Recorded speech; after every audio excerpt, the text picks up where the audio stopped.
nos ha dado. O sea, tenemos vida eterna.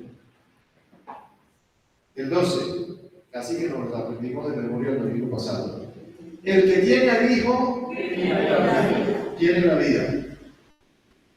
El que no tiene al Hijo. Y entre otras cosas decíamos que esta es una de las formas más sencillas de resumir todo el mensaje de la Biblia. Es una forma de darnos el Evangelio, porque esto es lo esencial del Evangelio. La proclama del Evangelio centra todo su mensaje en esta verdad. Y a través de Cristo es el único medio que nosotros tenemos para obtener la vida eterna. Y ahora el verso 13 dice: estas cosas les escribo a ustedes que creen en el nombre del Hijo de Dios, oiga bien, para que dude, para que tenga incertidumbre, para que no tenga seguridad. ¿Cierto que no es por ahí? El Señor nos está diciendo: estas cosas yo les escribo a ustedes por lo que le acabo de decir, para que sepan que tienen vida eterna, para que sepamos y para que creamos en el nombre del Hijo de Dios. Entonces, esta palabra que voy a decir ahora la vamos a usar un poquito más adelante: seguridad. ¿Qué está buscando el Señor que nosotros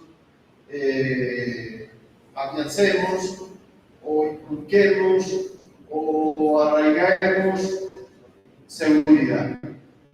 Afirmemos seguridad. Seguridad. Él quiere que tengamos seguridad de la vida eterna. Él quiere que creamos que somos salvos por su gracia. Él lo quiere. Y la pregunta es: ¿y si Él quiere que tengamos seguridad, por qué hay tantos que dudan? ¿Por qué?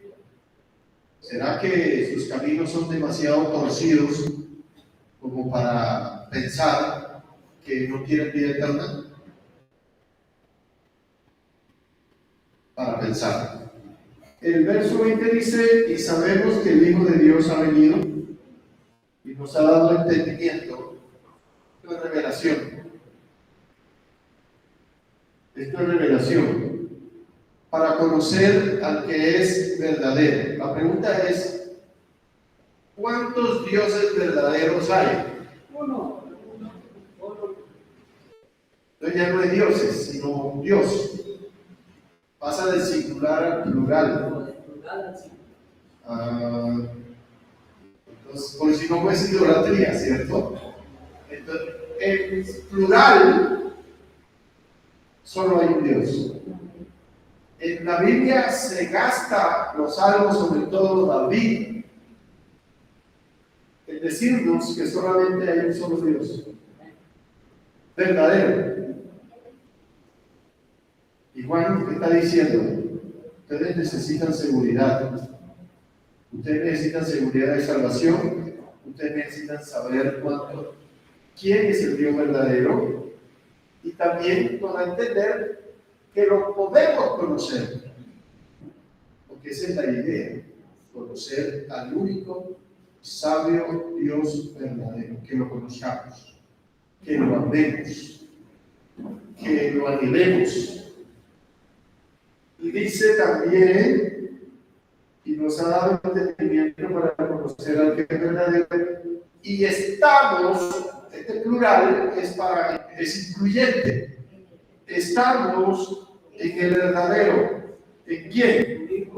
En su Hijo Jesucristo. Ahí hay un punto.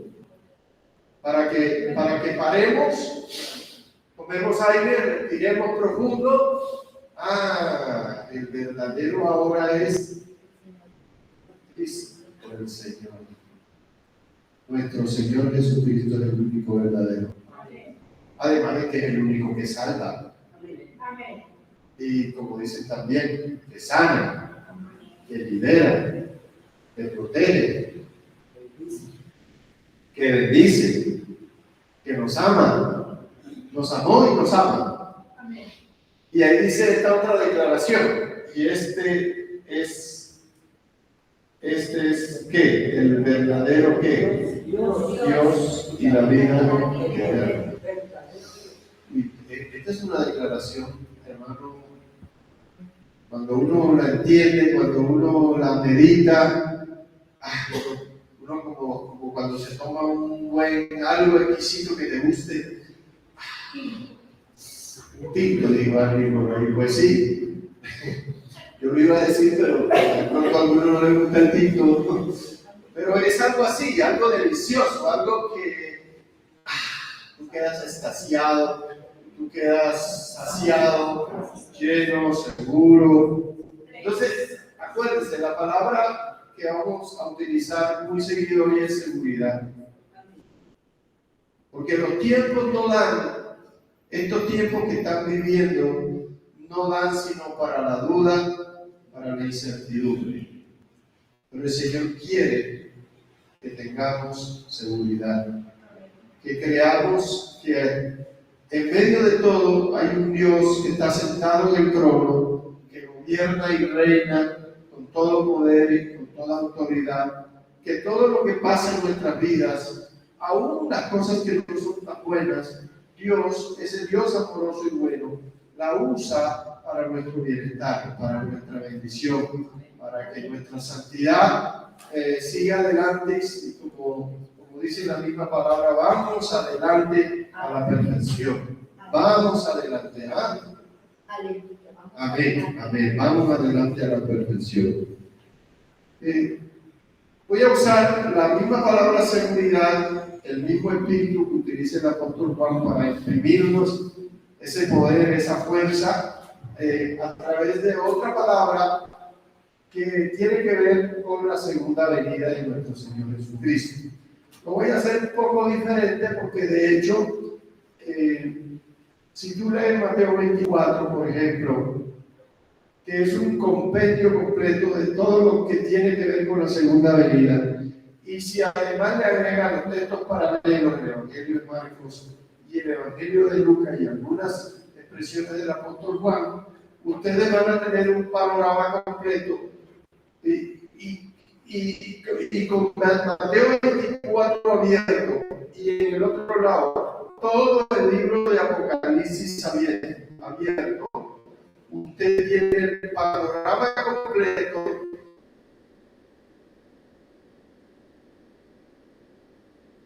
de todo lo que tiene que ver con todos los eventos previos hasta la segunda venida de nuestro Señor Jesucristo. Todo, ahí está todo. Porque a veces cometemos el error de leer, por ejemplo, Mateo 24, Marcos y Lucas, y todas las expresiones de apóstol Pablo respecto a la segunda venida, y nos olvidamos de Apocalipsis. Y Apocalipsis es el libro que nos revela al detalle todos los eventos que ocurrirán en la tierra, en el cielo y la tierra, hasta la segunda venida de Cristo. Entonces, cuando alguno abre el libro de Apocalipsis, se asusta. Porque aparecen monstruos, aparecen bestias, anticristo, plagas, destrucción, terremotos, imagínate, 7 sellos, 7 trompetas, 7 copas de la ira, muchas plagas. Y leemos y no relacionamos con lo que está ocurriendo a nuestro alrededor. Cuando el Señor nos dice una palabra, velad y ved, está diciéndonos, usted viva la vida, ande la vida en santidad, pero esté observando a su alrededor qué está ocurriendo. Cada vez que usted vea en la televisión, si ve televisión, en la prensa, si lee prensa, aún la prensa secular y la televisión secular, si usted lee, por ejemplo, en las redes sociales, usted se va a encontrar cada día un sinnúmero de cosas y eventos que están ocurriendo con una velocidad tremenda y con un poder tan tremendo que sencillamente cuando uno como cristiano que está a las puertas de la eternidad dice, lo que tiene que decir es, el Señor viene pronto. Esa es la única lectura que hay que tomar para no terminar uno llorando de la tristeza y del dolor. El Señor, yo he tomado esa actitud. Yo siempre que digo, tembló en tal lugar, y ahora eso es todos los días, que hubo un tsunami en tal lugar, que hubo un vientecito de esos de 250 kilómetros por hora, que Putin se levantó contra Ucrania y que Taiwán con China y que Estados Unidos con Corea del Norte o con Corea del Sur, que la FARC contra el gobierno, que en Chile contra no sé qué. Yo digo, ¿y qué interpreto? ¿Qué tengo que interpretar? Pues que se están matando, sí, que se quieren matar, sí, pero para mí es el Señor viene, el Señor viene, está a la puerta y casi que miro para el cielo y digo, en algún momento esas nubes se van a abrir y va a aparecer el Señor en las nubes del cielo. Lo que pasó, que el sol y alrededor esto estaba en el sí, de verdad me llamó por ahí el miércoles, jueves, no me acuerdo qué día. Oye, hermano, mire, sí, mira el sol. Yo dije, ¿qué será? ¿Que se cayó el sol? Y resulta que había una señal en el sol. Todo corresponde claramente a lo que el Señor dijo en el Evangelio de Mateo, Marcos y Lucas. Él dijo, habrá señales en el cielo, en la tierra, en todo lado habrá señales que indican el fin del mundo. Las tres preguntas que le hicieron los discípulos al Señor cuando estaban en el monte de los olivos. Les dijo, esto va a ser destruido, el templo y la ciudad van a ser destruidos, y ellos quedaron abismados. Y después aparte le preguntaron, ¿qué señal habrá de eso que va a ocurrir, que ya ocurrió en el 70? ¿Qué señal habrá de tu venida y del fin del mundo? Y el Señor al detalle, hermano, les empieza a decir, mire que no se turbe, porque vendrán todas, y dio una cantidad de señales políticas, religiosas, espirituales, y sobre todo físicas. Las señales físicas, hermano, acuérdense que el apóstol Pablo dice que la tierra está de parto y se está llegando el día del nacimiento y gime, porque tiene el mismo, a veces la tierra tiene más esperanza que nosotros, gime queriendo ser redimida de la maldición y del pecado que la ha dañado al extremo. Y usted encontrará, ya te dejo, usted encontrará que la mayoría de las plagas que aparecen aquí en la Biblia, y sobre todo descritas en el libro de Apocalipsis y de Daniel, usted entenderá que son, y tremendo, son todas señales ecológicas. El agua que se pudre, el terremoto, el maremoto, el granizo, el sol que quema, etc. Señales ecológicas, pestes, hambres, terremotos, guerras. ¿Mari? Es que me gusta mucho ese versículo, dice, lo que es Romanos 1. Sí, dale. Dice que la creación clama en ti, pero dice algo más, dice, por la manifestación de los hijos de Dios. Por causa de nosotros. ¿Qué es lo que vamos a manifestar? ¿Qué es lo que vamos a mostrar? Es nuestra pregunta. ¿Qué es lo que tenemos que mostrar? Sí. ¿Qué es lo que el Espíritu Santo nos va a guiar a mostrar? Porque solamente por medio y mediante el Espíritu Santo podemos mostrar la gloria de Dios. Nosotros, nuestro hombre natural debe desgastarse cada vez más para que podamos mostrar la grandeza de nuestro Dios. Sí. Lo que yo entiendo. Y observen esto. el entorno donde Dios nos ha puesto va a ser redimido junto con los redimidos de la iglesia. O sea, porque es que este Dios maravilloso que nosotros tenemos, Él nos tiene preparado, es un lugar, hermano, que usted, aunque haya división aquí, usted no puede imaginar. ¿Me entiende usted? Entonces usted no, Dios es tan bueno que Él nos va a redimir a nosotros, pero no nos va a poner en esta misma tierra, sino una nueva tierra y un nuevo cielo.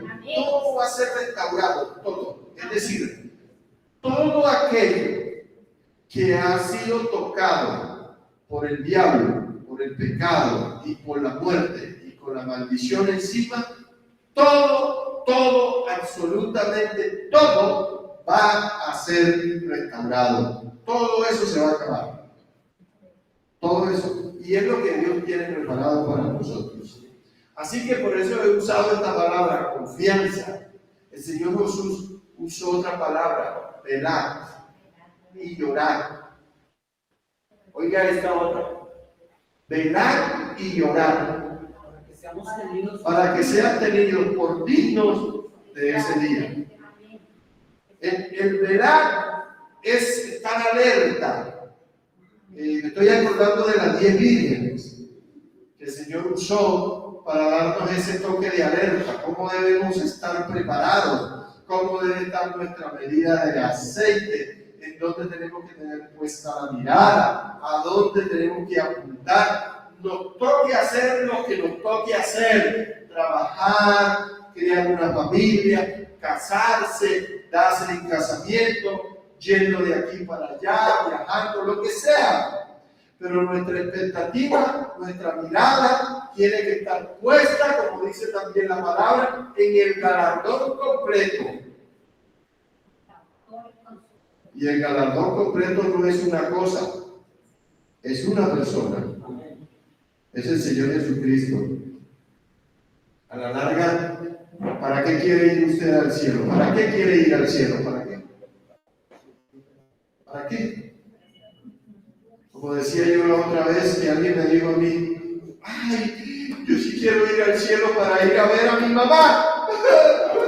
Y eso lloraba en enero para ir a ver a la mamá. Hermano, si usted quiere ir al cielo para ir a ver a su mamá, se va a ir para el infierno. Porque el único anhelo que nosotros debemos tener para ir al cielo es para ver el rostro del que está sentado en el trono y al Cordero. Amén. Es lo único, ¿no? Nuestro anhelo no. Si de paso puedo ver a mi mamá, si está allá, pues gloria a Dios, hermano. ¿Ah? Hay una pregunta que yo me he hecho últimamente, ¿sí? Y es esa tierra prometida de la cual... La Canaán, de la que de pronto nos habló el hermano Freddy. Exacto. Ha hablado y se le habló al pueblo de Israel.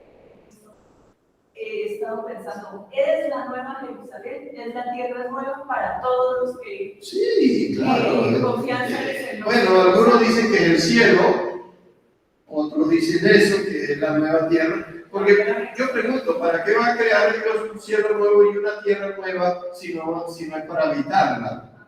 ¿Y quiénes son los más propios para habitar la tierra? Nosotros que somos de la Adamá, que somos de la tierra. Ahora, una tierra en esas condiciones, como lo describe el libro de Apocalipsis 21 creo, ¿no? ¿Sí, 21? ¿O 21 y 22? Más bien. Es una tierra ideal. Eso es el cielo. Eso es el paraíso. Ese es el Edén. Es eso. Y nosotros estamos en el Edén y no apreciamos. Oigan, y no apreciamos. Y otra cosa, usted dice: yo quiero ir al cielo, y resulta que el cielo va a descender. ¿Va bien? Diríamos que sí. Porque dicen que la nueva Jerusalén desciende del cielo de Dios. Nosotros es que quiero ir, resulta que Él va a descender. Bueno, eso es un anhelo que nos ayuda de alguna manera también a tener esa confianza y a tener esa fortaleza y ese deseo de de ver al Rey de Reyes y Señor de los Señores. Que muchas personas queremos ir al cielo, ¿sí? Y deseamos morirnos, pero no queremos cambiar nuestra actitud y nuestra vida serenada. Eso es engañarse uno mismo, ¿no? Porque dicen que si yo me muero y se me acaban todos los problemas. De pronto es donde tengo un problema. De pronto estamos en mayor problema, ¿no? Sí. Yo me muero y se me acaban los problemas y resulta que cuando me encuentre con el juez del universo me voy a meter en problemas. Bueno, puede ser, ¿no? Eso es probable. ¿Quién va a levantar la mano por ahí? Este es un tema, como dije, y ahora el foco desde la óptica del apóstol Pablo, el Señor dijo, velar, orar y perseverar. Porque solo el que persevere hasta el fin será salvo. No vaya a pensar usted, porque eso es lo que está pasando hoy. Hermanos, que no, pues yo tengo, se mencionaron, se jubilaron de cristianos. Y entonces sirvieron al Señor de alguna manera 60, 70 años, por ejemplo, y en el 71 y 72 se relajaron. Ya se pensionaron. No, hermano, aquí dice, el que persevere hasta el fin será salvo. No el que es cristiano tanto tiempo y tantos años, no. Es hasta el fin de la vida. Hasta que se nos acabe lo que tenemos acá. Entonces no vaya a relajarse, porque he conocido a algunos hermanos que sí, ya viejos en el Señor, hoy no se congregan, hoy no hacen nada de actividad de iglesia, están en la casa, pues algunos porque ya no pueden ni salir, pero en otros no es que no puedan salir, sino que ya se pensionaron de cristianos. ¿Me entienden? Y eso es lo más peligroso que hay, hermano. Porque si el impío de 100 años se arrepintiere, será salvo. Y si el justo de 100 años se echare para atrás, dice, no agradará mi alma. Dice en otro lado, no agradará mi alma. Así que esto es hasta el fin. Y el Señor le puso ese término. El que persevere hasta el fin, ese será salvo. Entonces la salvación es algo que el Señor nos asegura, Él nos lo da, yo no me la merecía, por gracia me la dio, y yo la disfruto hasta que Él venga. A ver. También dice la palabra, dice, mirad vuestra salvación, que trabajéis por temor y temblor. O sea, la salvación ya la recibí del Señor, pero debo hacer algo para seguir. Para mantenerla, para mantenerla. Buscando la santidad. Buscándola, sí. Buscando la santidad, haciendo todo lo que tenga que ver con el reino y las demandas del reino. Encontré, por ejemplo, algunos sin leer los paralelos porque el tiempo no da. Por ejemplo, Mateo 24:42 dice, velad pues, respecto a la segunda venida, porque no sabéis a qué hora ha de venir nuestro Señor. Oiga bien, velad pues, porque no saben o no sabemos a qué hora ha de venir nuestro Señor. Texto paralelo también en Marcos 13:33. Dice Marcos, mirad, velad y orad. Esta me gusta porque aquí está la fórmula completa, diría un fórmula. Velad, mirad, observar todo lo que estamos viendo. Velad, como las vírgenes prudentes, que aunque duerman, están descansando. Usted sabía que las vírgenes prudentes también se durmieron. No fueron solamente las insensatas.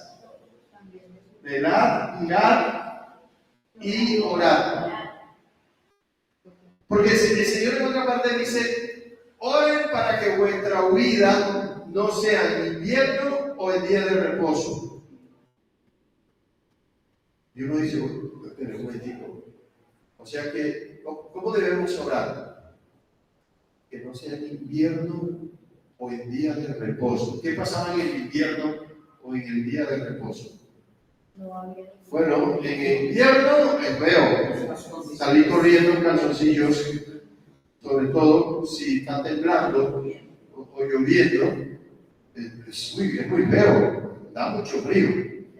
Y en el día de reposo no se puede andar, de acuerdo a la ley, no se podía andar más de lo que anduvieron los discípulos entre Jerusalén y Emaús. O sea que eso hacía fácil ser presa del enemigo.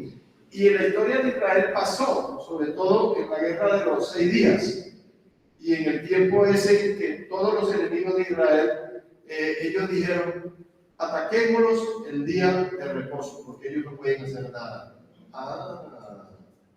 Y el Señor dice, ojalá no les toque, bueno, aunque esto tiene más que ver con la destrucción del templo y la ciudad en el año 70, ¿no? Pero de todas maneras el Señor nos está diciendo, vela, ¿qué? Vela y ora. Y la oración tiene que estar más enfocada a, Señor, que cuando tú vengas, yo esté listo. Que yo sea digno de poder irme contigo. Tiene que ver más en ese sentido. Y guárdame de todo lo que va a venir sobre la tierra, del granizo de 34 kilos, de la peste destructora, de los 4 caballos de jinetes del Apocalipsis, de que el agua se pudrió, se dañó, de que cayó fuego del cielo, de que un terremoto tan grande que partió la ciudad en 2. Guárdame que no me caiga el edificio encima. Yo por eso no quisiera comprar nunca un apartamento en un edificio ni de 4 pisos, hermano.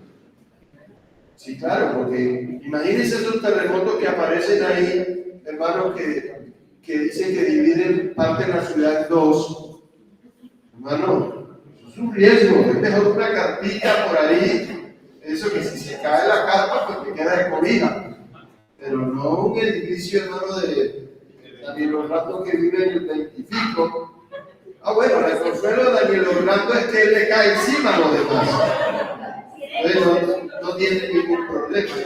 Yo alguna vez me acordé de la Pantera Rosa, porque resulta que la Pantera Rosa vinieron y le bombardearon. Ella estaba en el último piso y le bombardearon el edificio, hermano. Y el edificio se va cayendo y ella cuando va llegando al primer piso hace así. Entonces Daniel Rolando y Lady van a ser así, ¿no? Van a saltar ahí una vez caen en la calle y no le va a tocar nada. Sí, sobre los escombros, hay un saltito y ya. Entonces el Señor nos dice, beben, miren, oren, porque ustedes no saben cuándo será el tiempo. Mateo 24:3 dice esta otra palabra, más el que persevere hasta el fin, ese será salvo. Hechos 2:42 habla también, porque es que es muy importante la actitud de la iglesia frente a todo lo que nos toca vivir cada día. La actitud de la iglesia. ¿En qué debe estar la iglesia hoy? Y siempre, pero sobre todo más cuando nos damos cuenta de que el Señor está pero a la puertica. El Señor viene pronto. Siempre la expectativa es el Señor viene pronto. Puede ser hoy y puede ser hoy porque Él venga o porque lo juramos. Pero el hoy es hoy. Hoy. Mañana. Pasado mañana, usted no sabe. Dice Hechos 2:42 nos habla, y repito, la actitud de la iglesia. ¿Perseverar en qué? ¿En qué? ¿En qué es clave hoy, hermano? Perseverar en la doctrina de los apóstoles, en la comunión uno con otro, que tiene que ver con la comunión fraternal. Esto, más lo que se da al final de la reunión, más los encuentros ocasionales entre semanas, que indican comunión unión, fraternidad, amor. Usted no sabe el poder que hay en la unión fraternal. Acuérdense del Salmo 133, ¿no?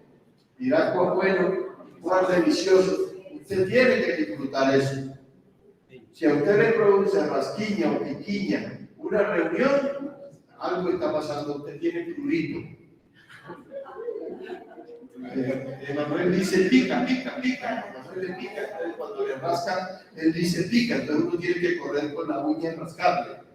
Entonces, si a usted le pica la comunión, si usted rehuye la comunión, hermano, tenga cuidado porque se va a enfriar. Y se lo va a coger la venida del Señor bien frío. Entonces, esto de la comunión uno con otro es vital. Hay que perseverar también en el partimiento del pan. Y mire, aparece aquí las oraciones. Las oraciones, Señor, venga a tu reino, guárdame del mal, guarda a mi hermano, estar cubriéndonos todos en oración los unos a los otros. Nos llaman, nos dicen, no, que el hermano tal está enfermo, hay que orar por el hermano, hay que clamar por el hermano, por la sanidad. Y así vivimos, ¿no? Aquí pasa. ¿Sí? Inmediatamente llega el informe del chat de que el fulano de tal tiene alguna situación particular, el mismo hermano pone la petición. Eso es un llamado a la oración. A la oración. Hay dos formas de oración, diría yo. Una que es muy personal, es lo que tiene que ver con la oración que me mantiene a mí, indistintamente de la necesidad de los demás. Y está la oración corporativa, que es la comunión, donde nosotros nos preocupamos, nosotros oramos los unos por los otros para cubrirnos, que el Señor siga teniendo misericordia, que el Señor siga sanando y liberando como Él lo sabe hacer. Eso es así. Entonces, todos estos textos nos indican cuál debe ser la dinámica de la iglesia hasta la venida de nuestro Señor Jesucristo. Ahora, respecto a las señales, decíamos al principio, hay montones de señales todos los días. Pero señales de la aparición del Señor en las nubes, hay teólogos que dicen que no hay ninguna.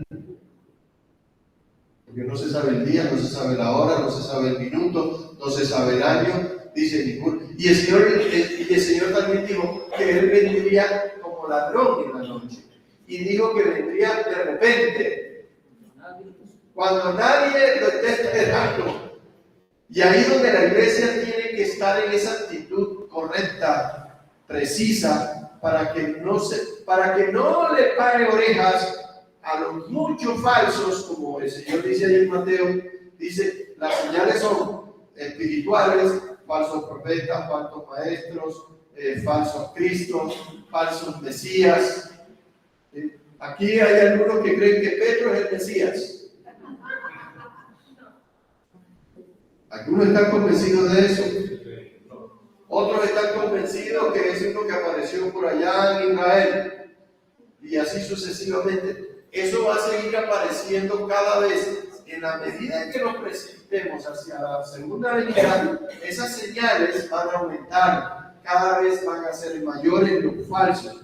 Como también van a ser mayores los miembros de la iglesia que van a tener, como dice una versión, los oídos sarnosos de picazón de oír. Picazón, ¿cómo que dice el apóstol? Comezón de oír. Ahí sí otra vez aparece la rasquilla de Emanuel. Pica, pica, pica. Pica, está oyendo a este y al otro, y al otro, y al otro, y al otro. Eso es comezón de oír. Uno se queda callado porque yo sé que se la pasan pegados a los teléfonos esos, escuchando a Cas Luna, a Guillermo Maldonado, al otro, y al otro, y al otro, y al otro, donde cada uno de ellos entra en la categoría más de falsos que de verdaderos. Al Lucy, al Purita, a la Monjita, a Dalai Lama, a no sé quién, a no sé cuándo, y son felices y no leen la palabra. Y no leen la palabra. Esos son susceptibles de ser engañados, de caer en la trampa del enemigo, de abandonar la fe, de ser torcidos en la fe. ¿Cuántos hermanos que conocimos nosotros acá hoy en día están en falsas doctrinas, hermanos? Están algunos hasta se volvieron al catolicismo, de los que se reunieron con nosotros. Y la pregunta es, ¿por qué? ¿Qué pasó ahí? ¿Qué pasó? El corazón torcido, hermano. El corazón torcido. Sarnoso el corazón y las orejas. Porque no creen que esto es sencillo, que la vida cristiana es una vida práctica pero sencilla, una vida muy dinámica, poderosa, porque tenemos el poder del Espíritu Santo, que vamos a tener todos los problemas del mundo, porque algunos están evitando los problemas. Yo pregunto, ¿cómo va a hacer usted para evitarse los problemas? La única forma es morirse. Porque los problemas están garantizados. Tendríamos persecuciones, hasta muertes. Pregúntele a Esteban qué le pasó. Pregúntele a Esteban, pregúntele a Jacobo, pregúntele a todos los discípulos excepto Juan, los discípulos de la iglesia. ¿Qué pasó con ellos si eran fieles servidores del Señor? ¿Cómo murieron? Es que aquí lo importante no es la forma como se muere. Lo importante es servir al Señor y se acabó. Lo demás no importa. Lo importante no es cómo se muere, sino cómo se vive. ¿Cómo se vive? Eso está bien. Me gusta. ¿Cómo se vive? ¿Cómo se vive? ¿Qué clase de vida llevamos? ¿Cómo interpretamos las Escrituras? ¿Cómo interpretamos el ser iglesia, el ser discípulo, el ser siervo del Señor? ¿Cómo? ¿Qué buscamos? ¿Cuáles son nuestros intereses, nuestras motivaciones? ¿Qué es lo que nos mueve? Si es nuestro propio ego, nuestro propio orgullo, ahí están los amadores de sí mismos y ahí están los amadores de los deleites más que de Dios. Si solamente estoy buscando el sentirme bien yo y no me interesa cómo se sienta el Señor, hermano, olvídese. Ahí sí no tengo ninguna esperanza de ir al cielo. Entonces, estos textos nos indican cuál debe ser la dinámica de la iglesia hasta que el Señor Jesús venga en la nube del cielo. Otra forma de decirlo es, la iglesia del Señor debe estar muy ocupada en las siguientes actividades. Ya les dije, velar, orar, compartir, amar, perseverar, predicar. O sea, ese debe ser el oficio, porque me refiero a trabajo, el oficio de la iglesia. Estar alerta es haciendo lo que hay que hacer, no distrayéndome. Porque si algo hay hoy, es eso. Quizás el mayor enemigo hoy de la fe es la distracción. Y todo el mundo quiere escaparse, todo el mundo quiere distraerse de una manera, de otra manera. Distraerse es eso, distraerse de lo fundamental, de lo necesario, de lo básico. Distraerse no es solamente ir a un lugar y disfrutar ese lugar unos días, 3 días, 4, lo que sea, o unas vacaciones. Distraerse es que aunque estoy en el lugar vacacional, yo no me distraigo del Señor. Yo no estoy de vacaciones del Señor. Eso es lo que es no distraerse. Aunque descanse, porque el cuerpo se cansa, ¿o no? Hermanos, hasta que no tengamos cuerpos gloriosos, nos vamos a cansar y cada vez más. Cada vez estamos más viejitos. Nos duele más una cosa y la otra. El apóstol Pablo utilizó un término, aparte de velar, aparte de perseverar, utilizó un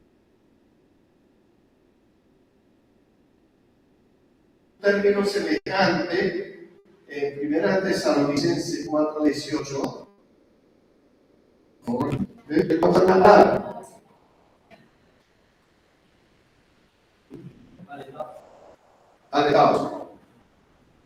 Alejaos. Ese es un término, es el mismo del Señor Jesús, de velar, de perseverar, es el mismo de los apóstoles, de velar, de perseverar. Pablo era apóstol, por supuesto, pero no pueden los de la iglesia primitiva, en el sentido de los 12 discípulos.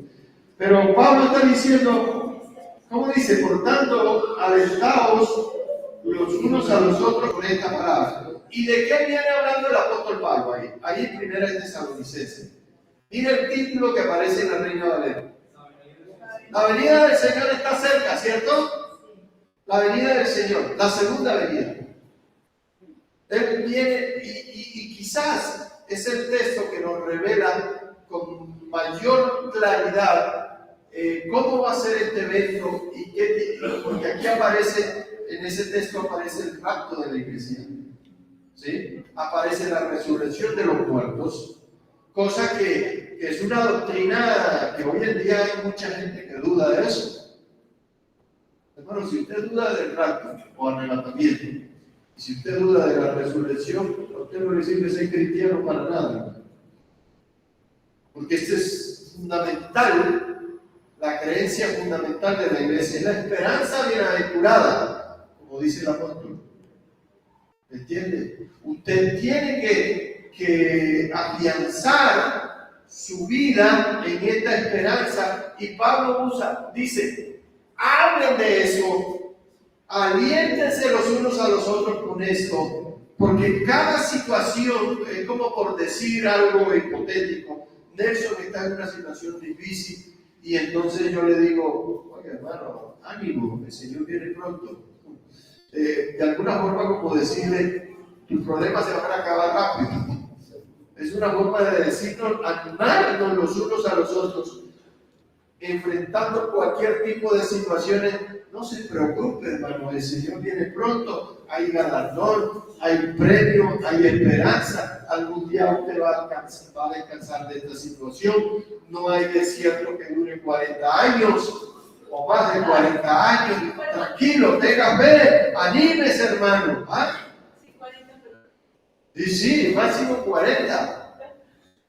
Y sí, hay hermanos que están en una situación así, ¿no? Llevan años luchando con una situación, una enfermedad, y que hay que darle a esos hermanos palabras de ánimo. No haga como los judíos de entonces, que cuando un hermano o alguien estaba enfermo, ciego, cojo, sordo, lo señalaban y dijeron, eso es por tu pecado, eso lo señalaban, como a Job, por ejemplo, como el ciego de nacimiento. ¿Quién pecó? Los mismos discípulos apuntaron fue por el lado que condena. ¿Quién pecó? ¿Él o sus padres? Los leprosos también eran señalados recurrentemente porque no podían disfrutar de las cosas que disfrutaban los demás. Entonces, situaciones vienen, situaciones van, y Pablo dice, mira hermano, el Señor viene, vamos a resucitar de los muertos. Tu mamá también va a resucitar si creyó en el Señor, tu papá o tu hermano, o el que se acabó de ir, el que está enfermo en una cama con pronóstico. Mi papá tiene 84 años y lo operaron ayer. Yo le conté que tenía cáncer de próstata, lo operaron y tiene 84 y todavía me dice, y creo que me aguanta como para 10 años más. Yo digo, wow, es que así debe ser. De pronto no lo dure, eso no lo sabemos, pero esa es la forma de ver la vida, de disfrutar la vida, indistintamente de lo que venga. Digo, mamá, no se preocupe, el Señor le ayuda, aprovecha uno para compartirles y darle esa palabra de ánimo, luche, siga adelante. Me preguntaba, papá, ¿usted cómo está asumiendo esto? ¿Qué actitud está teniendo usted frente a la situación difícil que tiene? Porque ya le hizo metástasis en los huesos de la cadera, y me dice, yo no pienso en eso. Y yo, ¿cómo así? Una persona le dice que tiene cáncer, que cáncer para algunos es sinónimo de muerte, y no lo es. Y resulta que el hombre está afrontando el asunto. Le digo, papá, esa actitud es muy importante, que usted asuma una actitud, bueno, ellos le llaman positiva, nosotros le llamamos de fe. Es importante la forma cómo nosotros enfrentamos la vida. El que dice yo me quiero morir, hermano, ese ya fracasó.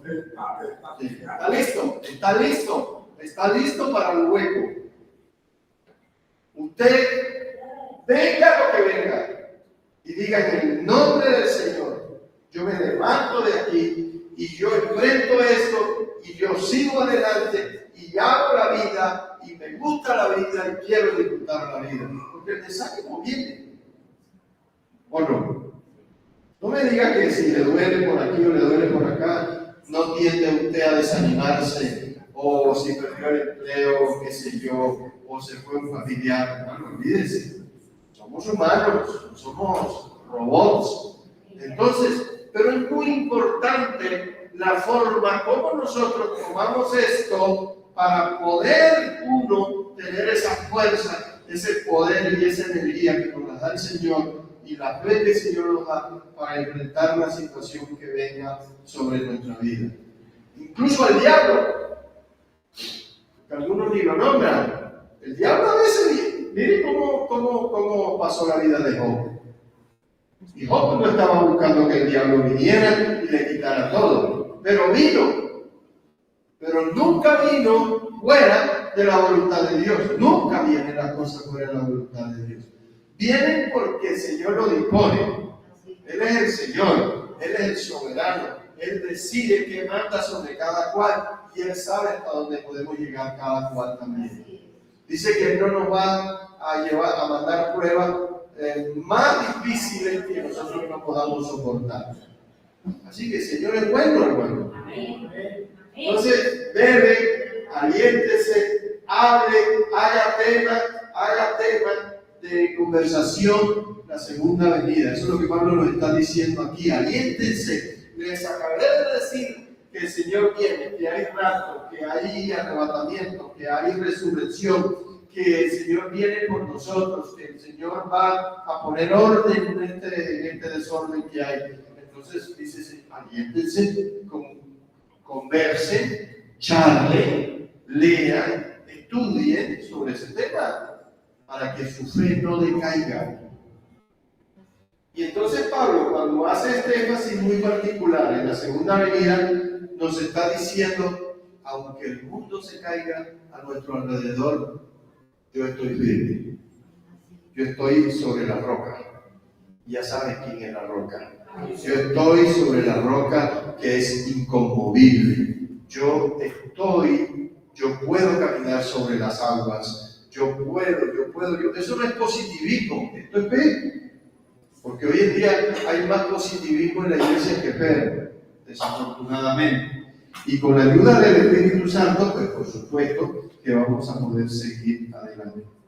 Entonces, todo indica de alguna manera que tanto los apóstoles y en particular el apóstol Pablo nos está descubriendo un efecto a nosotros de consolador, un efecto de esperanza, de aliento, ¿sí? Como que pretendiendo también darnos fuerzas, pero darnos fuerzas a través de algo concreto, y ese concreto es la palabra, porque la palabra es la que nos produce ese efecto consolador, ese efecto de firmeza, de confianza, de ver lo que otros no ven. A mí me llama la atención, por ejemplo, Josué, el hermano Fernández, esta mañana yo le estaba poniendo atención sobre cuando el Señor le dice, mira que te mando que te esfuerces y seas muy valiente, y se lo dice al menos 3 veces en el capítulo 1 de Josué. Es que la tarea que tenía que enfrentar Josué con ese pueblo quejoso, que se parece mucho a los que están allá o acá, se parecen mucho a ustedes, ¿sí? Ese pueblo rebelde, ese pueblo que nunca está contento con nada, que nada lo llenaba, que incluso por no quedar postrado en el desierto por su incredulidad. La tarea que tenía Josué por delante no era fácil. Además, tenían enemigos. Primer escollo, el río Jordán, primer escollo. Segundo escollo, Jericó, era la primera fortaleza cananea. Y tercero, conquistar la tierra, con caucheritas y con palitos y con cositas, ¿no? Y eso no es posible hacerlo sin el poder de Dios. Y el Señor le dijo, mira que te mando que te esfuerces y seas muy valiente. Y me dice la fórmula, y tendrás este libro de la ley y meditarás en él de día y de noche. ¿Y qué quiere decir eso? Aquí está la clave. La clave es la palabra.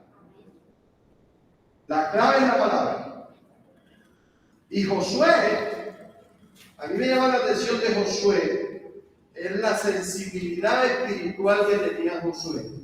El hombre era un militar, era un soldado, pero supo discernir la presencia del Señor y la guía del Señor. Cuando se le aparece el ángel y le dice, el que va a ir adelante soy yo, Josué como que dijo, y yo pensaba que era yo, porque Moisés lo había, el Señor le dijo, envístelo, él entrará a este pueblo, a la tierra prometida.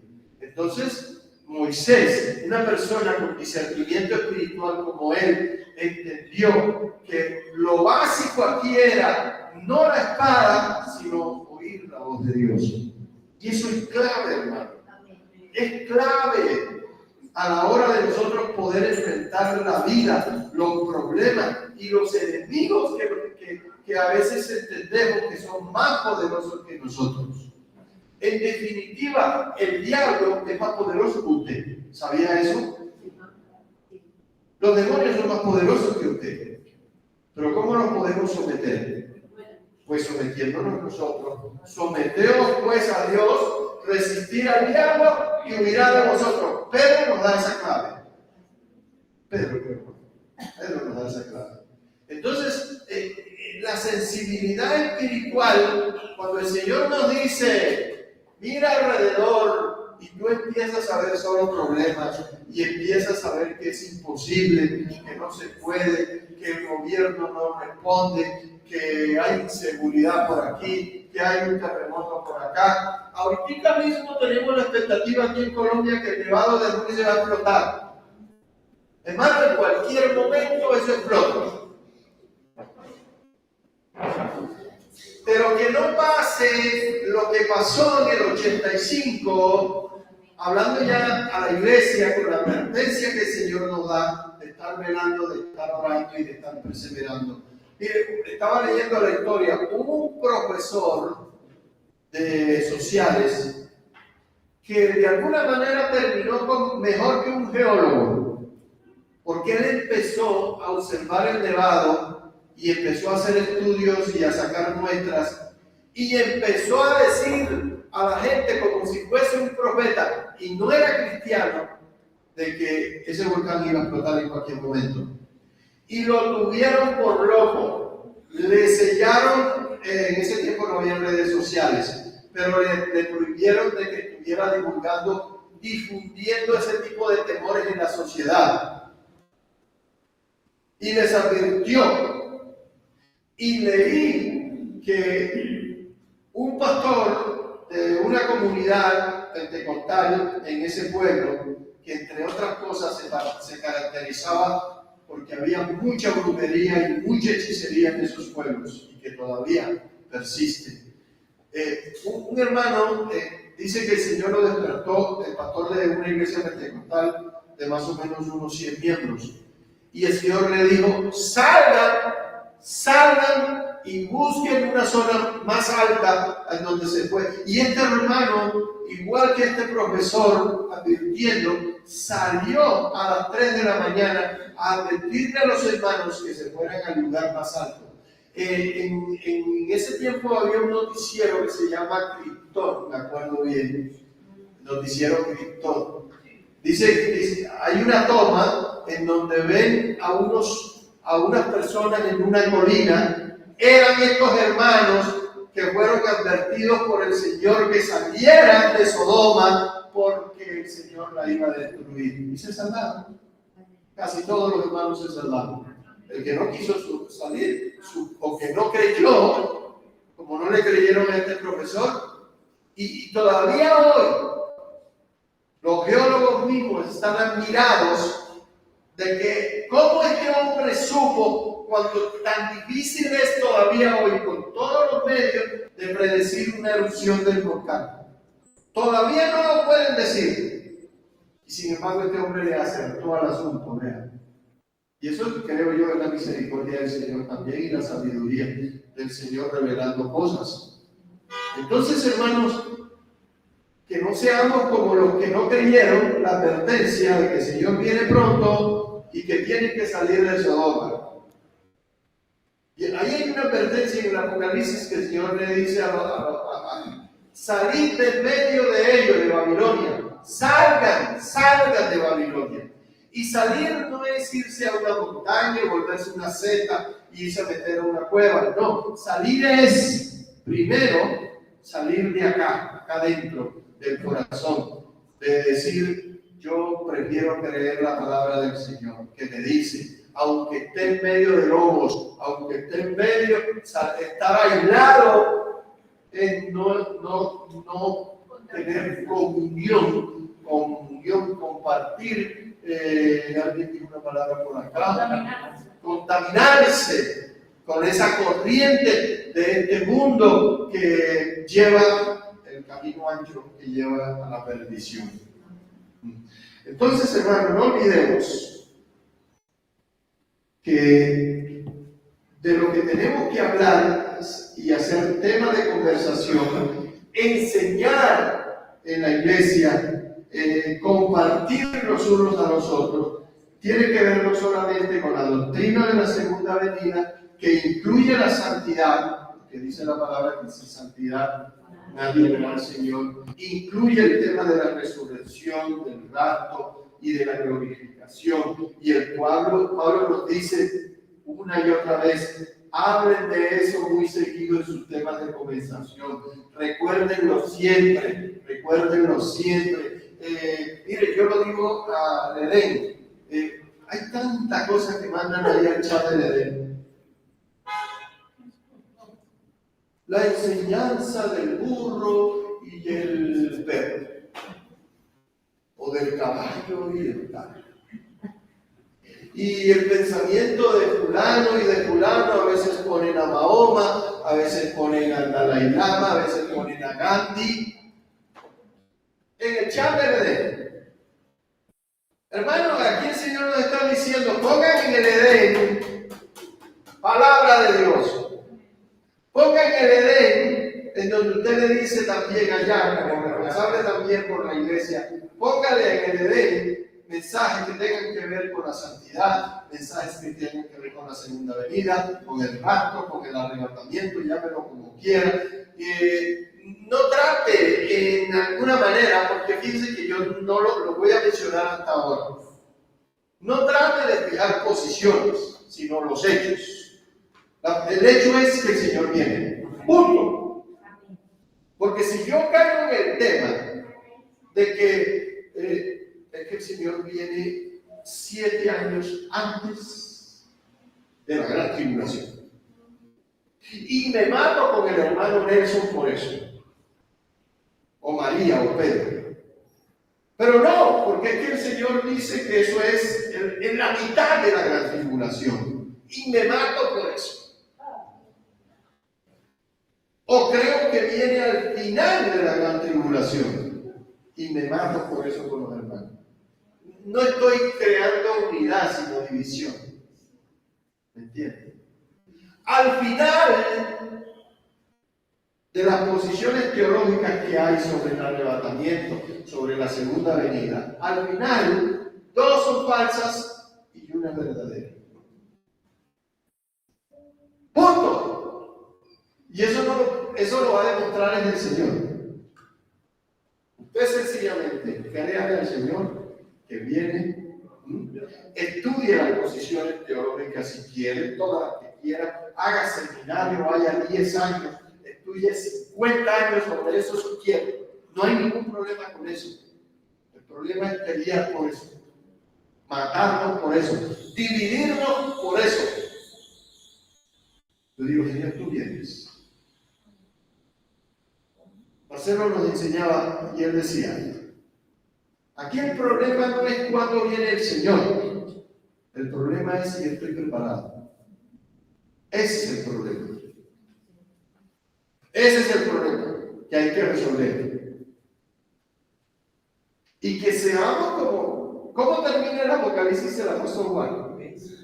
Que sencillamente digamos, me importa, el mundo se está cayendo, se va a caer, tengo que estar convencido de eso, se va a caer, el mar va a estar embravecido, se va a embravecer más, pero yo creo, Señor, que todo indica que tú estás próximo a aparecer en las nubes del cielo.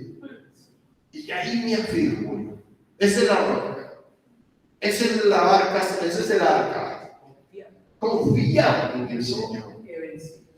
Yo pase lo que pase, como dijeron los tres jóvenes, Misael, Azarías y Ananías. Nos libre del fuego o no, sepa, oh Rey, que vamos a adorar es al Rey de Reyes y Señor de los Señores. Así lo chamusquemos. Muy bravitos, ¿no? Nabucodonosor, muy bravitos los muchachitos, ¿no? Caliéntenme el hornito 7 veces más. A ver hasta dónde les va a llegar la valentía a estos tres tipos. La proclama era la misma. Supongamos que fuese grado de calentura, como digo yo. Caliéntenmela 2 veces más. A ver cómo van a estar dispuestos a cuando comience el reggaetón a bailar. No. 4 veces. Caliéntame el otro poquito más. Sienten como decimos en mi tierra, el fogaje, el calorcito. ¿Están dispuestos a, cuando oigan a Shakira, están dispuestos a adorar a mis dioses? No, yo. Y hasta 7. Cuando llegó a 7, perfección, lo más caliente, ellos ¿por qué? Porque a mí me parece haber escuchado al apóstol Pablo en ellos. Yo sé en quién he creído. Así que no lo caliente 7, 10 veces más. Y en realidad lo que retaba el rey era la soberbia de los muchachos. No le gustaba ni 5 de que estos muchachos se rebeldían en contra de un mandamiento de un rey como él, que no era nada tierno. Sin embargo, ¿qué fue lo que los mantuvo a ellos? La fe. Ellos sabían que el Señor sí podía salvarlos del fuego. Y apareció el ángel, y algunos dicen, los más acertados creo yo, que el cuarto, como el de Daniel, era el Señor Jesús, el mismo que se le había aparecido a Josué, el mismo, el ángel de Jehová. Hay que tener esa confianza, hermano, ¿o no? Ya termino. Dice Jesús en Lucas 21:34. Las circunstancias que nos rodean son demasiado pesimistas, ¿no es cierto? Anticristianas y ateas. Vivimos en esto. A nosotros nos tocó vivir una sociedad neurótica, loca, pervertida. Lo que nosotros estamos viendo hoy, hace 50 años no se veía. Los que somos un poquito ya de los 50 para arriba. Uno cada día ve cosas que en las generaciones pasadas no se veían. Los grados de perversión, los grados de maldad, de crueldad, de inseguridad, sí, pues lo digo, Vivimos en medio de una sociedad neurótica, al borde de la locura. Y entonces, yo le llamo elementos matafe. Matafe. Porque el Señor una vez hizo una pregunta: cuando venga el Hijo del Hombre, y tiene que ver con la segunda venida, ¿hallará fe en la tierra? Y el Señor también dijo por otro lado: y si el Señor no hubiese acortado los tiempos, nadie sería salvo. ¿Eso qué indica? ¿Qué indica eso? Que habrá cosas que ocurrirán en nuestro entorno, en nuestro alrededor y dentro de nosotros, que la fe, chao. Chao.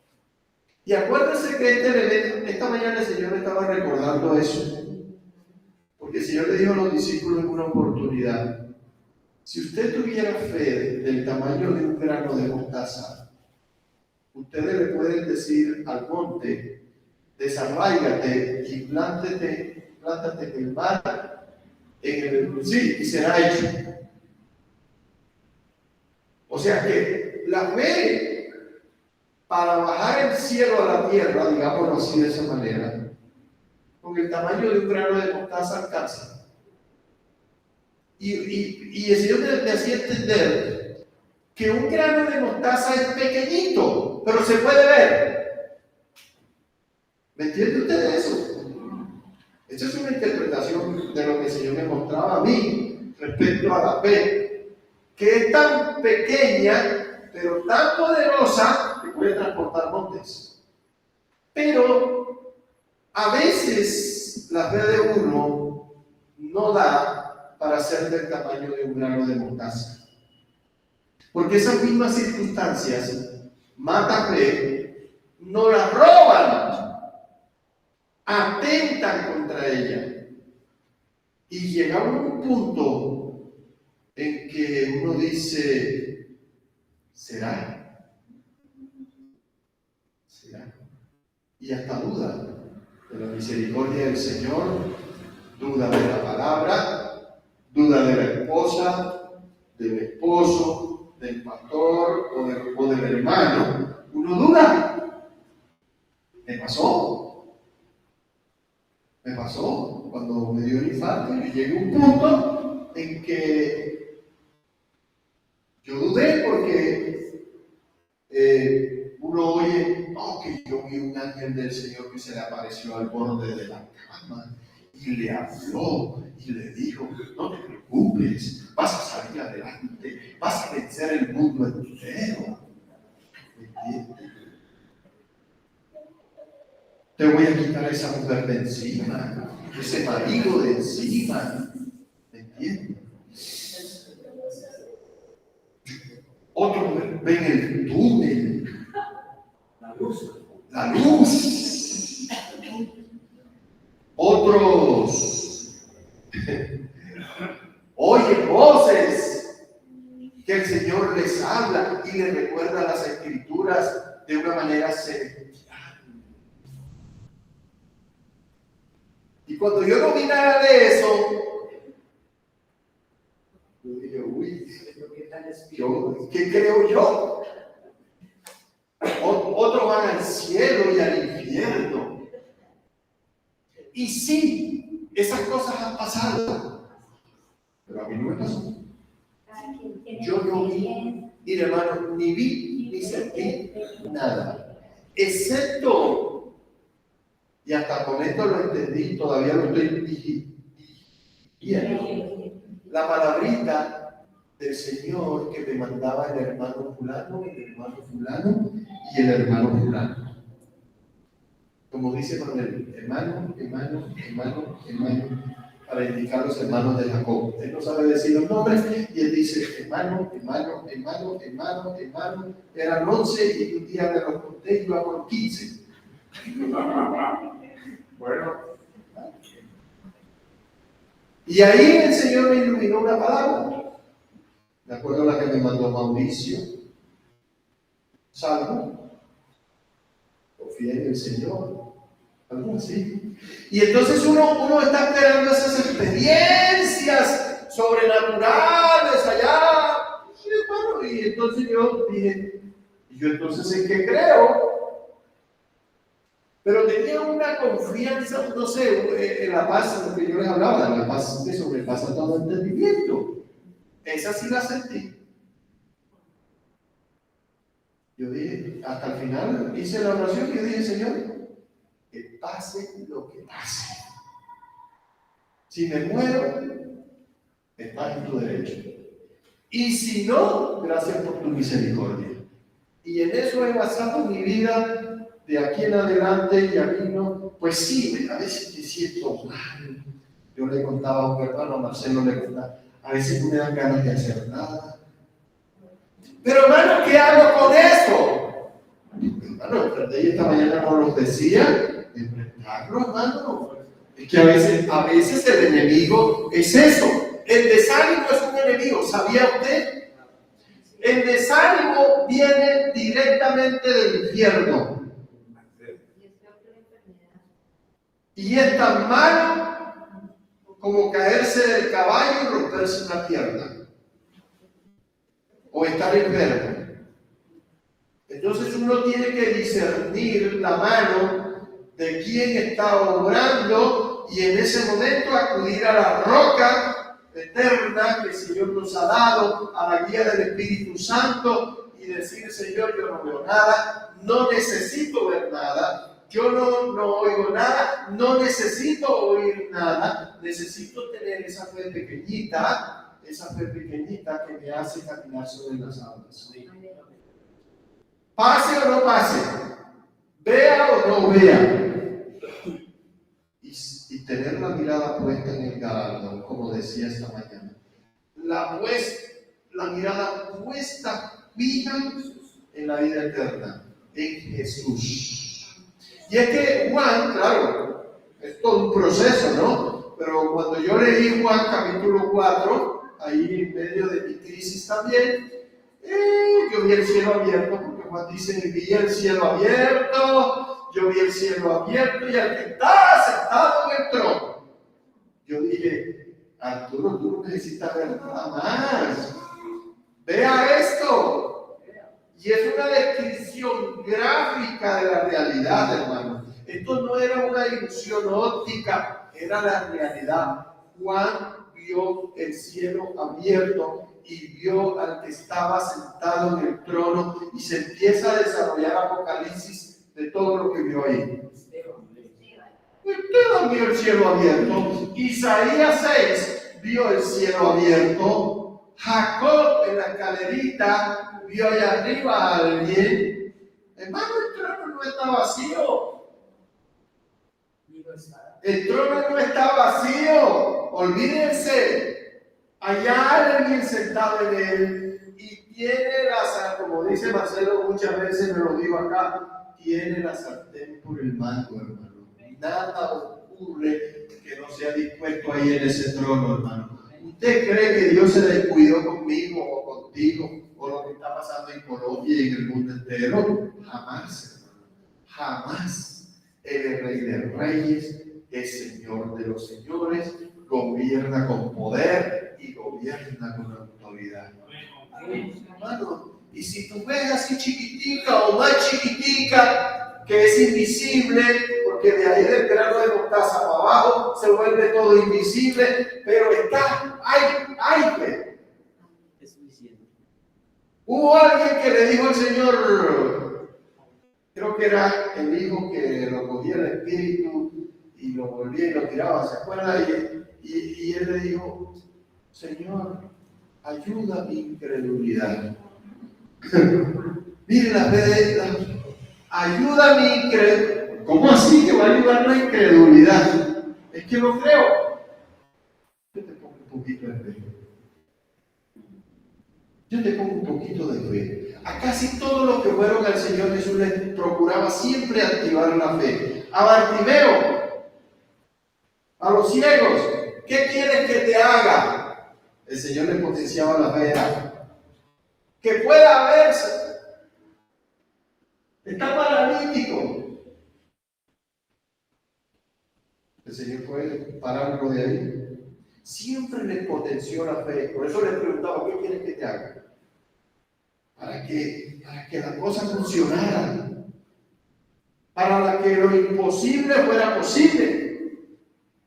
Y aquí tenemos unos eventos relatados, Tesalonicenses, Pablo, Pedro, a mí me gusta también la versión de Pedro, cómo el Señor a ellos, en medio de las circunstancias difíciles, a Juan, cuando estaba en la cárcel, es cuando el Señor le revela Apocalipsis. A Daniel, el Señor le reveló todo lo que iba a ocurrir en el futuro, hasta Apocalipsis, hasta que vio al anciano de días, lo vio, y ya no les importó nada más la vida, no les importó nada. Él sabía que todo lo que estaba pasando era circunstancial, temporal, que podían morir en el intento, pero que tenían esperanza en el futuro. Y más o menos, creo que eso es lo que trato de transmitirles hoy. Jesús dijo, Lucas 21:34, dice, mirad también por vosotros mismos, que vuestros corazones no se carguen de glotonería y embriaguez y de los afanes de esta vida, y venga de repente sobre vosotros aquel día. ¿Cuál día? La segunda venida. Lo voy a leer nuevamente porque ya voy a terminar.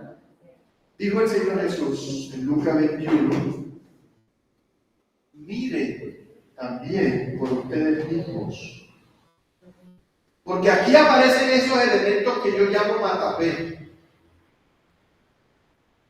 que vuestros corazones no se carguen de, y tiene que ver mucho con la comida y la bebida, porque hay hermanos que comen mucho.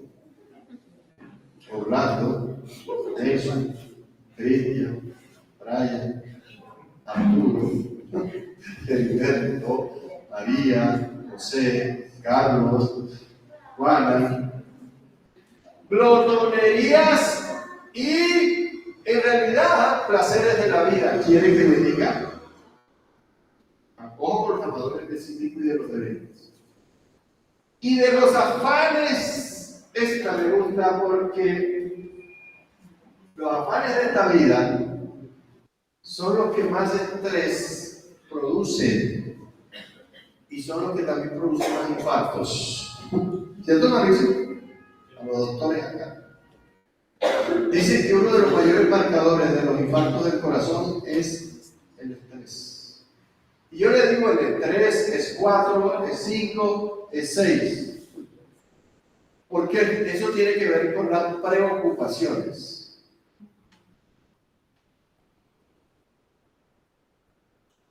Las necesidades, la escasez. Dígame si eso no preocupa. Las enfermedades, las luchas, los elementos matafe. Dice, y venga, mientras usted está distraído, tratando de distraerse, comer, dormir y los afanes de esta vida, no vaya a ser que el Señor venga de repente y se los encuentre distraídos. Voy a volverlo a decir como lo dije al principio. Mire, hermano, usted haga lo que tiene que hacer. No dije haga lo que le dé la gana. Dije haga lo que tenga que hacer. Es decir, trabaje, estudie, cásese, dese en casamiento, ¿no? Póngase de novio. Si el Señor viene en el momento en que usted le está poniendo el anillo a la novia, gloria a Dios por eso, hermano. No se distraiga, no deje de hacer lo que tiene que hacer. Exactamente. Si comenzó el nuevo empleo hoy y cuando está firmando el contrato vino el Señor, gloria a Dios. ¿Entiende? Así es la vida. Así es que el Señor quiere que nos encuentre ocupados en lo que hay que hacer, que tenga que ver con la soberana voluntad de Dios, por supuesto, que tiene que ver con la santidad, por supuesto, haga lo que tenga que hacer, velando y orando. Mientras estoy aquí, si viene el Señor, bendito sea el Señor. Porque es que hay místicos en la iglesia, gente mística, que piensa, viven en una nube, no pisan la tierra. Yo conozco un montón de esos. No son prácticos. ¿Ah? Sí, pues, así como los que vendían todo en el tiempo de Pablo, donde el Señor les dijo, no, un momentico. Ahí fue donde salió el mandamiento, el que no trabaja, que no coma. ¿Cómo así que el Señor viene pasado mañana y entonces renuncia al empleo y a vivir de gorra, como decimos en mi tierra? No. No se mueva de su forma de pensar y de creer. Por supuesto, si estamos pensando y creyendo bíblicamente. Como dice por ahí coloquialmente y en la costa, usted quieto en primera. Usted quieto ahí. Y no se mueva hasta que yo le diga. Y eso tiene que ver con los tiempos y los movimientos. El pueblo de Israel en el desierto no se movía si el Señor no lo indicaba. Y como dice la palabra, a veces duraban un día, un mes, un año, varios años en un solo lugar. Y no se movían si el Señor no decía, levántense para ir a tal lugar. Pero el objetivo era Canaán. ¿Sí? La idea era la tierra prometida. Es decir, fíjense esto con la segunda venida. El Señor viene. Y se iban moviendo. Y se iban moviendo. Pero en la mente de Josué, de Moisés y de Josué en ese tiempo, ¿cuál era? Canaán. La tierra prometida. La tierra de provisión, como le llamó el obispo. La tierra que fluye leche y miel. La tierra de la bendición. La tierra en donde Jehová vela sobre ella. Jesús. Esa es la buena tierra. Me muevo un año, 2 años a este lugar. Ahí no había agua. Y agua es agua de la roca. Aquí no hay comida, maná. Como decimos en la costa, siendo verdad. ¿Qué comía el pueblo de Israel en el desierto? Maná y maná.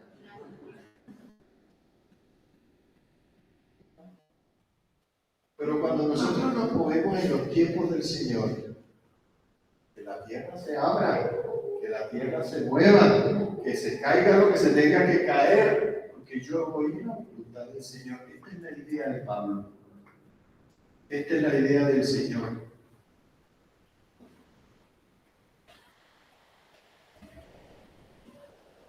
Para el próximo domingo vamos a leer. Como Pablo dijo que el tema de conversación debe ser la segunda venida, vamos a leer, y sin textos paralelos, la mayoría de las escrituras que tienen que ver con la segunda venida del Señor. Porque esa es la dinámica propuesta por el apóstol Pablo. Hablen, prediquen, compartan, vayan, bien, donde quieran que van. Mire, el famoso saludo ese que nosotros usamos también, que fue la dinámica de una iglesia en África, creo. Eso de estar a toda hora diciendo, el Señor, Jesús ha resucitado. Eso se volvió una dinámica de la iglesia. ¿Y sabe cuál es la dinámica que Pablo está planteando aquí? Hablen de la segunda venida. ¿Y sabe cómo termina el apóstol Juan del Apocalipsis para yo terminar también? ¿Sabe cómo termina el Apocalipsis?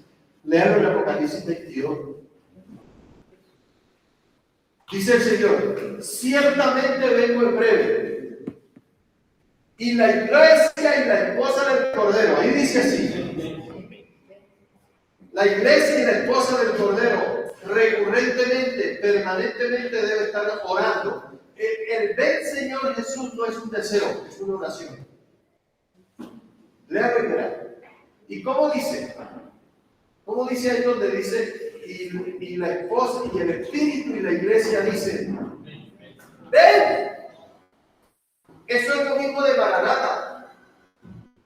¿Ven? Señor, a ver, estaba tratando de que el espíritu y la esposa es la iglesia. Dicen, ven. Y el que oye, ¿qué tiene que decir? Ven. Y el que tiene sed, venga y beba gratuitamente el agua de la vida. Siga leyendo. Bueno, la advertencia que hay para que no nos apartemos de la palabra, de la verdad. Y al final, en los dos últimos versículos dice, el que da testimonio de estas cosas dice, ciertamente vengo en breve. ¿Quién es el que está diciendo, el que está dando testimonio de estas cosas? Acuérdense del capítulo 1 de Juan, que el Señor Jesús se le apareció. Y esta es la revelación, dice así en el capítulo 1, el Señor Jesús. Ese es el Señor Jesús. Y Él es el que dice, ciertamente vengo en breve. Y lo dijo hace 2000 años. ¿Qué queda para hoy? ¿Qué sigue diciendo? Amén. Amén. Sí. Sí. Ven, Esa es la oración, no el deseo. Sí. Ven, Señor Jesús. La gracia del Señor Jesús sea con todos vosotros. Amén. Amén. Amén. Amén.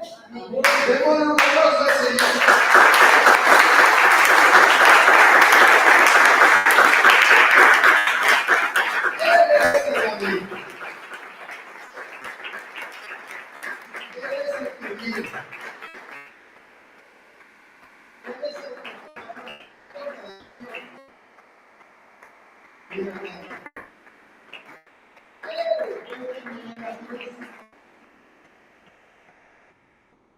En la resurrección, en la vida, el camino y la